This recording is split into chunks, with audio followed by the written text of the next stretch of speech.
Paraboloide hiperbólico, ejercicio práctico. Replanteo del paraboloide hiperbólico. Una forma sencilla de replantear el paraboloide hiperbólico es a partir del conocimiento que tenemos de las cotas de los puntos extremos. El punto A tiene una cota de más 10 metros, al igual que el punto C, y el punto B tiene una cota de menos 10 metros, al igual que el punto D.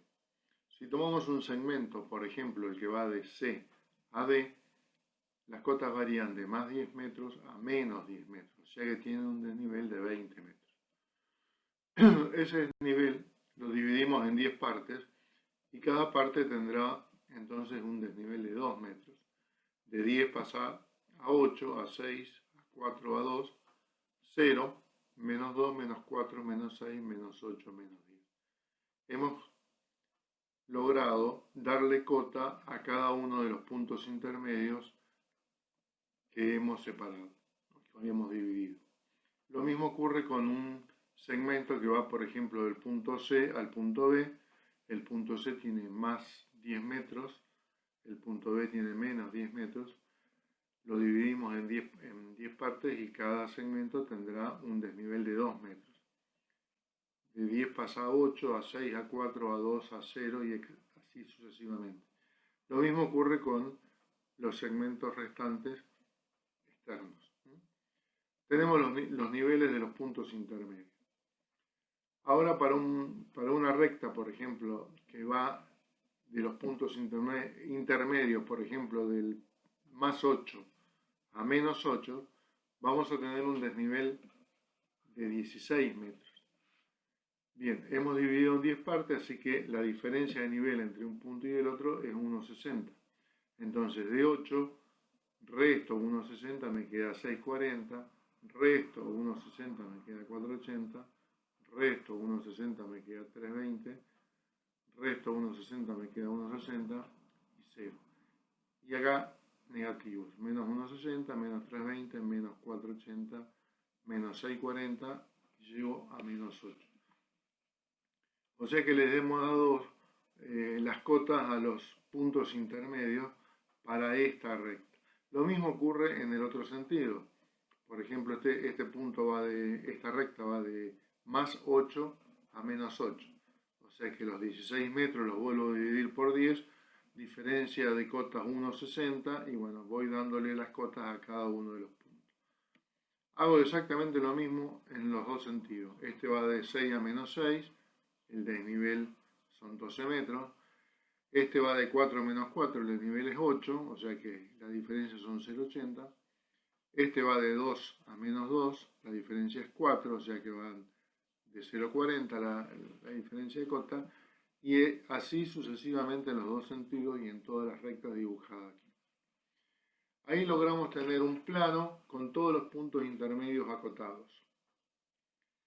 Veamos ahora si yo, por ejemplo, quiero ver cómo son los puntos intermedios de esta diagonal que he trazado acá en rojo y que voy a llamar parábola 1.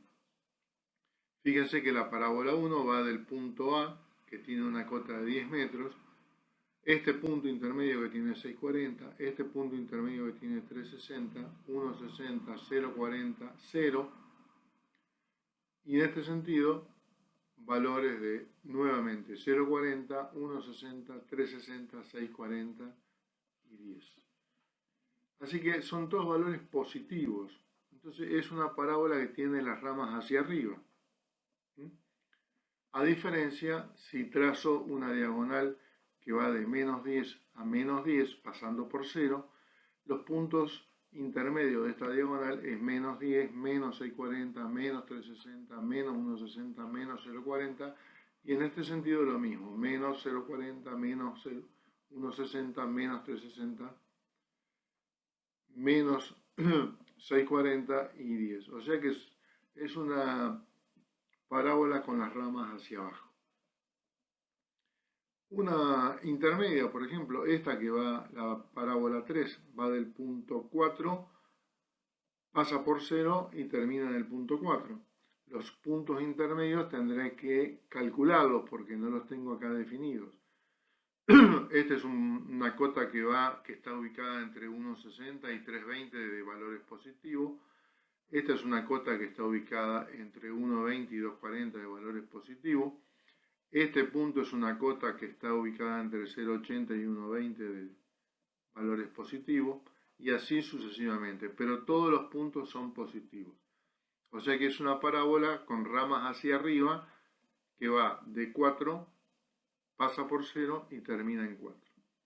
Bien, fíjense que acá hemos determinado toda una línea de cota 0, tanto en el eje X o en una dirección como en la otra dirección.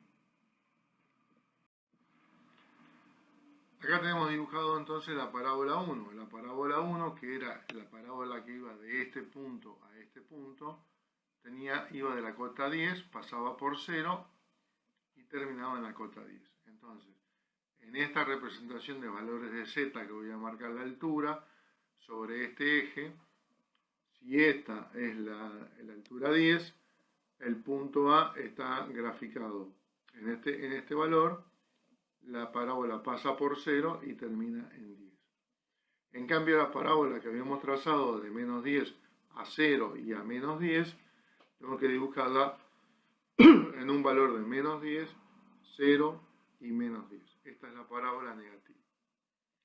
La parábola intermedia que había puesto de 4, que pasaba por 0 y terminaba en 4, tengo que graficar en esta grilla, donde cada segmento vale 2 metros, 2, 4, 6, 8, 10, de 4 a 0 y a 4. Bien. Quiere decir entonces que cortes por los planos verticales que coinciden con las diagonales principales dan como intersección parábolas de máxima curvatura. Era la parábola 1 y la parábola 2. Corte por los planos verticales que no sean paralelos a los anteriores, ni lo sean tampoco a las rectas generadoras, dan como intersecciones parábolas de menores curvaturas que las principales, como la que tracé, la parábola P3.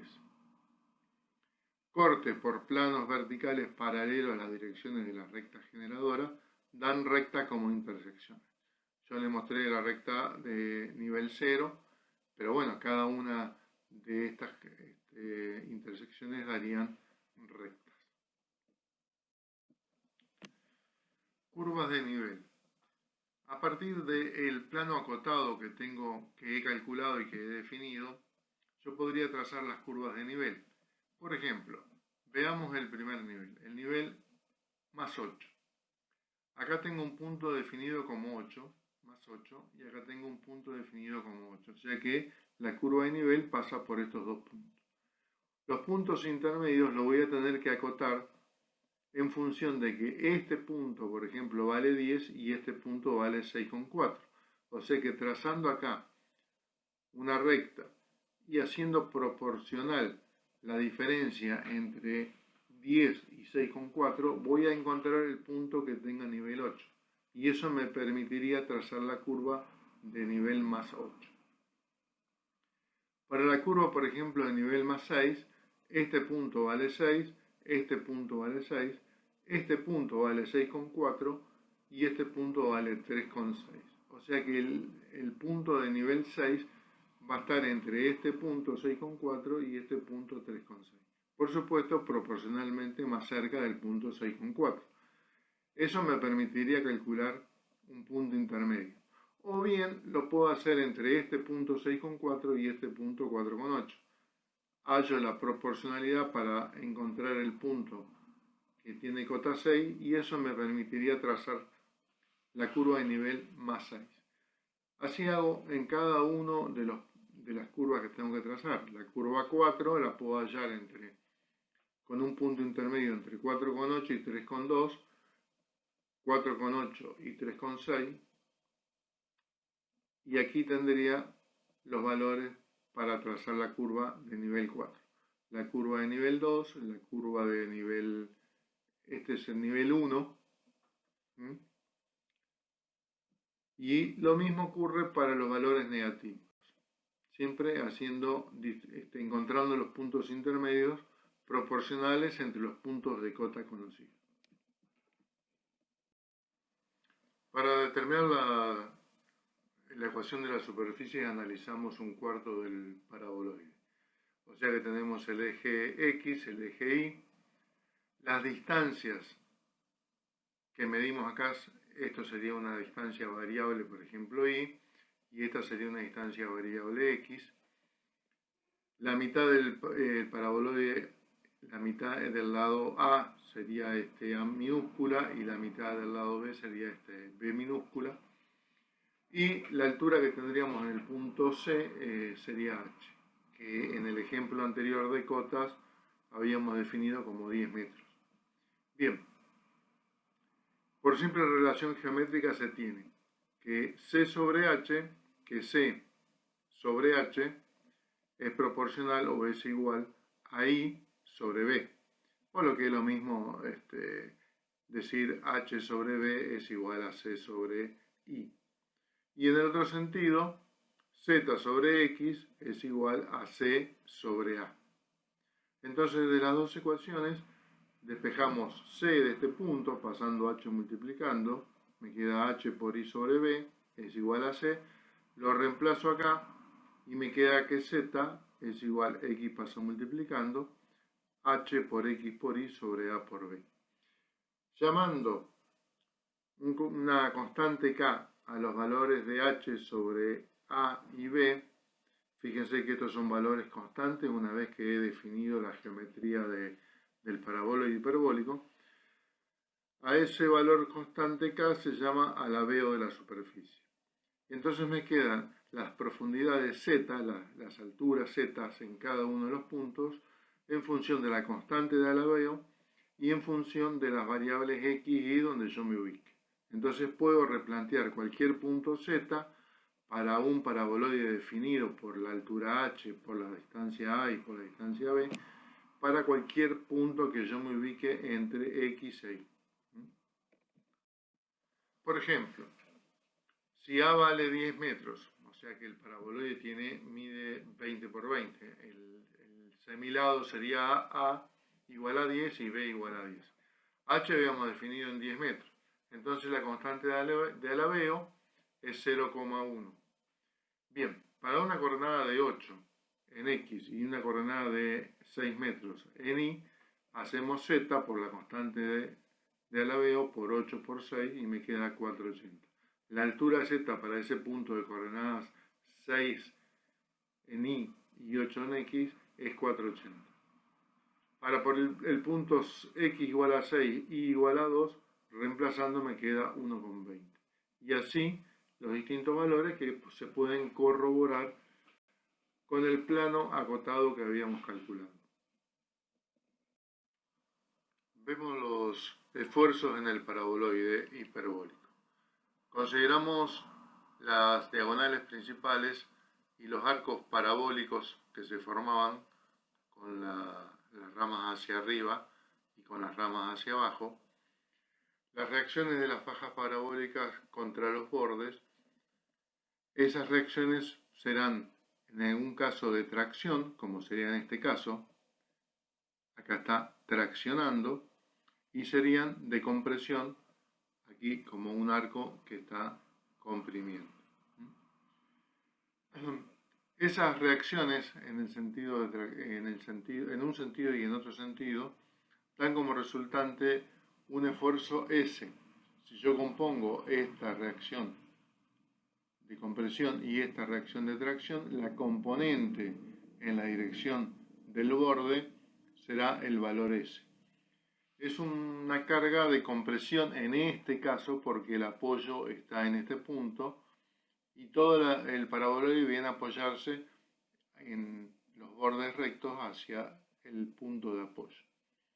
Es una de las características principales de los paraboloides de bordes rectos. Los bordes resultan sometidos solos a esfuerzos directos de tracción o de compresión.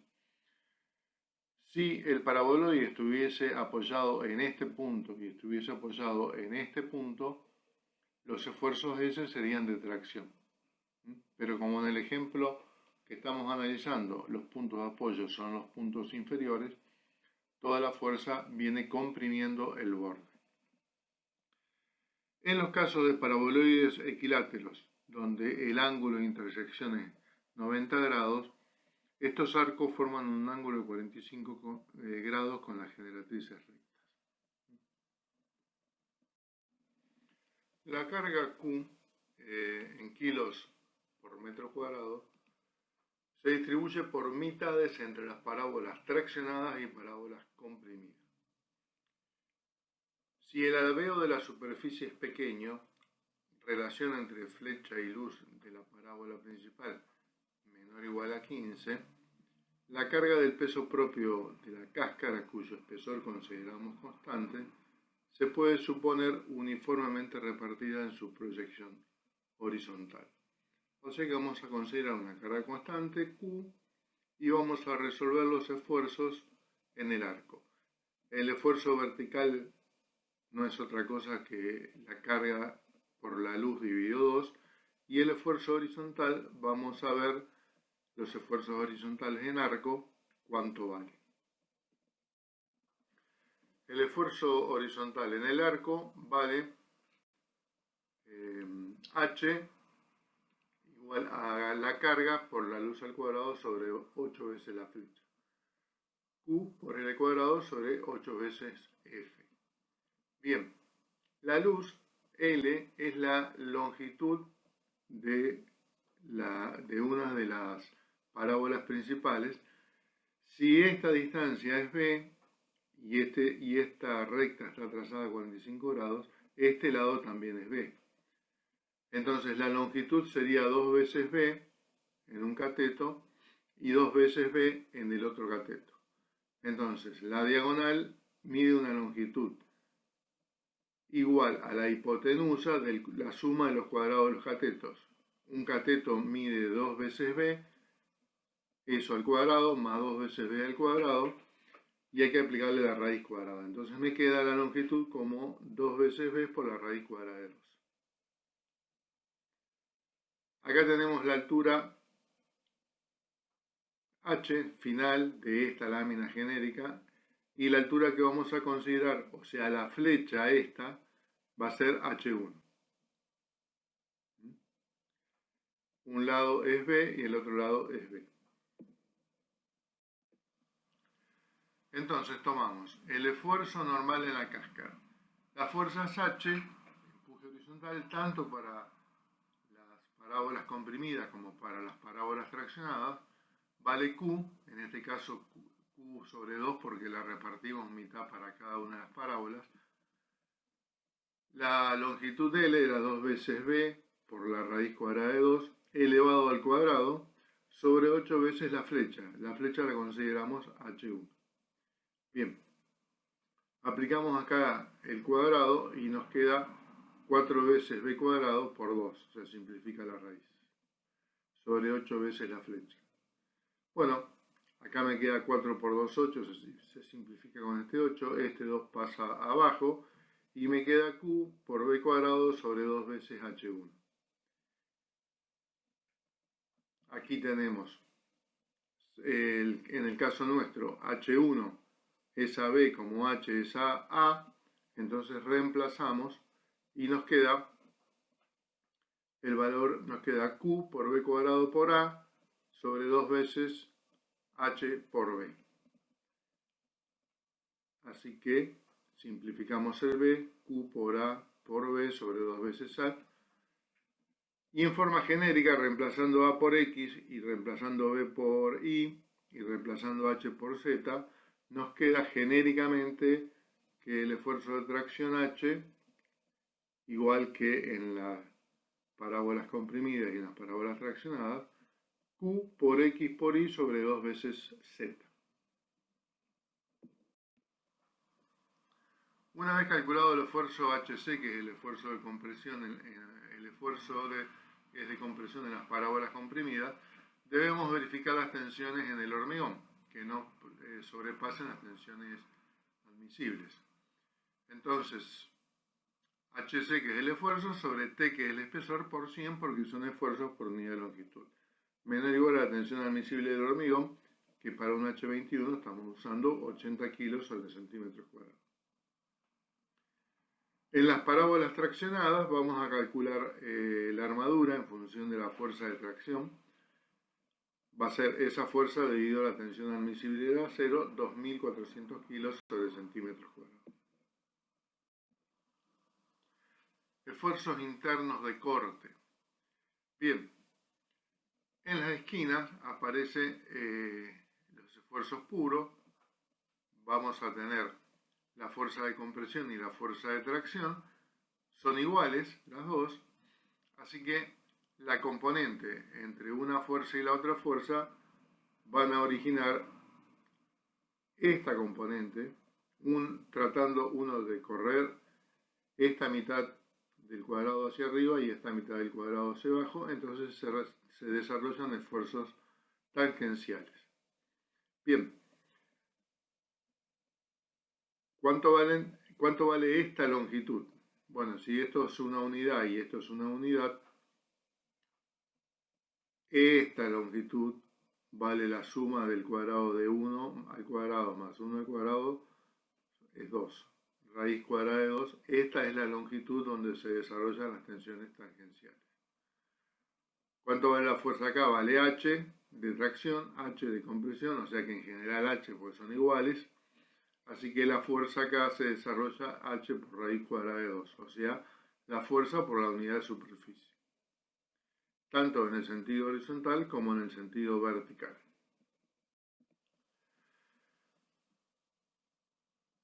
El esfuerzo entonces es H por raíz cuadrada de 2, pero como se aplica en una longitud de 1 por raíz cuadrada de 2, se simplifica y me queda H.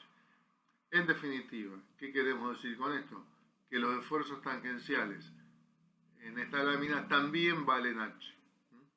Y H sobre el espesor T y por cada metro, por cada unidad de longitud, me va a dar las tensiones tau, tensiones tangenciales que tienen que ser menores o iguales a las tensiones admisibles. Usamos siempre como límite tau 0,2, para un H21 vale 15, para un H30 vale 18.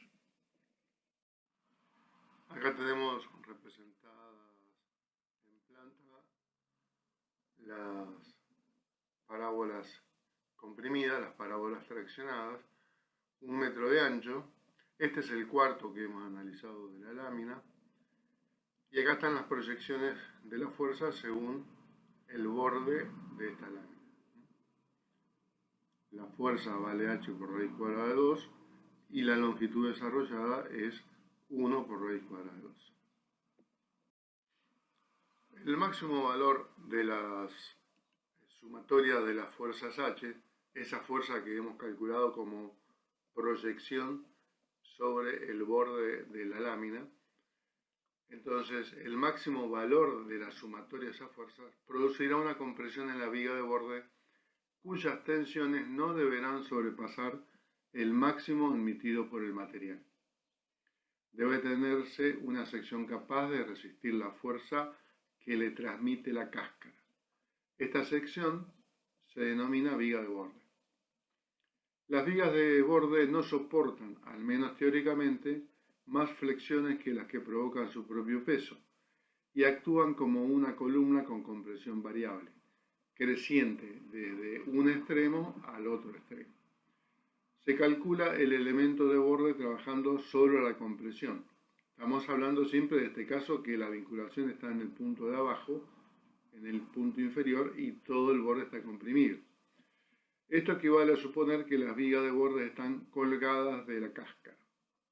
Los bordes constituyen un marco rígido en el cual se apoyan las cáscaras transmitiendo compresiones o tracciones. En este caso son compresiones, o si la vinculación está en el punto superior, están colgadas, serían tracciones. Esto puede aceptarse para luces reducidas que no superen los 20 metros de longitud. Esfuerzos en los bordes y reacciones de apoyo. Consideremos el caso simple de un paraboloide hiperbólico de planta cuadrada, en este caso, con lados de magnitud 2 veces A igual a 2 veces B. Bueno, teníamos cada uno de los esfuerzos, el esfuerzo H, tanto en las parábolas comprimidas como en las parábolas traccionadas, como Q por A por B sobre 2 veces H, siendo A y B iguales, me queda esta expresión. Bien, la longitud de todo el borde, si la proyección es 2 veces A, y este es el ángulo φ que forma el borde, va a ser, la longitud es 2 veces A sobre el coseno de φ, cateto adyacente e hipotenusa. A lo largo de toda esta longitud se va a desarrollar el esfuerzo S, que vamos a llamar un esfuerzo como la sumatoria de todos los esfuerzos H, que es la proyección sobre el borde de la lámina, sobre la viga de borde. Bien, recordemos, primero los valores de H. H por cada longitud, unidad de longitud, multiplicada por la longitud total me va a dar el esfuerzo total. Entonces, la longitud total es 2 veces A sobre el coseno de φ por H, me da la sumatoria, o sea, la suma de todos los esfuerzos según esta dirección, desde A hasta B. Esta es la fuerza sumatoria de H con este valor. En este costado, en este borde, pasa exactamente lo mismo. Como es cuadrado, los valores son iguales, y en la sumatoria de todos los esfuerzos vale H por 2 veces A sobre el coseno de φ.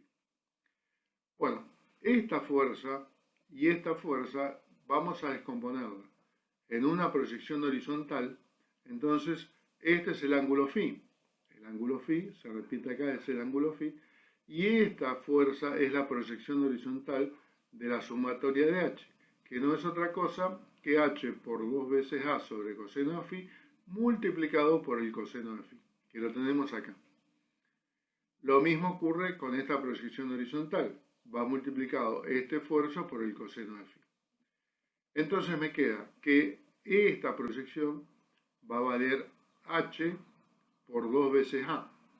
Y esta proyección va a valer H por 2 veces A. La resultante en el sentido horizontal va a ser esta componente al cuadrado más esta componente al cuadrado raíz cuadrada. Entonces me queda 2 veces A por H al cuadrado más 2 veces A por H al cuadrado, todo raíz cuadrada de 2. Finalmente me queda H por 2 por A por la raíz cuadrada de 2. Resultante de la componente horizontal de todas las fuerzas que viajaron por la viga de borde en los dos sentidos. Obviamente, este esfuerzo voy a tener una réplica similar en el punto inferior del lado de atrás. Entonces voy a tener una fuerza componente horizontal que, por supuesto, desde el punto de vista de la lámina, tratarían de abrir la lámina. Entonces, hay que anclar bien este punto para tomar este esfuerzo horizontal, o bien hay que colocar un tensor entre este punto y el punto de atrás para que la lámina no se abra. Si en vez de la componente horizontal tomamos la componente vertical de la sumatoria de las fuerzas en la dirección de la viga de borde, vamos a tener que esta fuerza, que vale H por 2 veces A sobre el coseno de φ, la tengo que multiplicar por el seno de φ.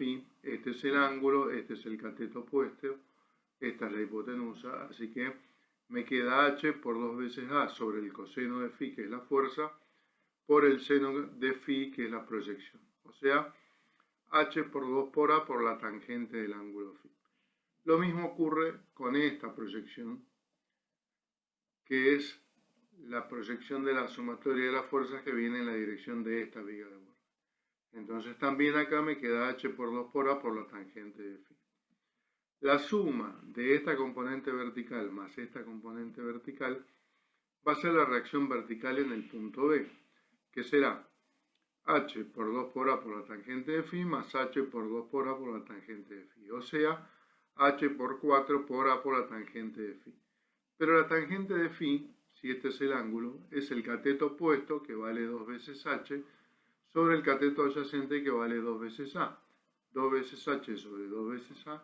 Reemplazo el valor de la tangente acá, simplifico el 2 con el 2, A con A, y me queda que la reacción vertical en el punto B vale H por 4 por H. H mayúscula es el esfuerzo por unidad de longitud y H minúscula es la altura de la flecha.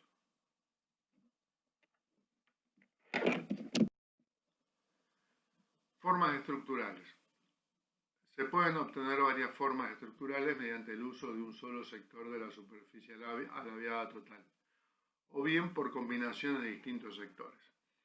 La forma más simple de cubierta está limitada por un cuadrilátero alabeado sobre planta cuadrada. Apoya en los vértices inferiores y requiere un tirante para absorber los empujes. Los bordes, trabajando en compresión, transmiten los esfuerzos a los apoyos. Hemos visto que en este caso, donde el apoyo está en los puntos inferiores, esta viga de borde está comprimida, esta viga de borde está comprimida, y acá es necesario colocar un tensor para tomar los esfuerzos H de tracción que abren la lana.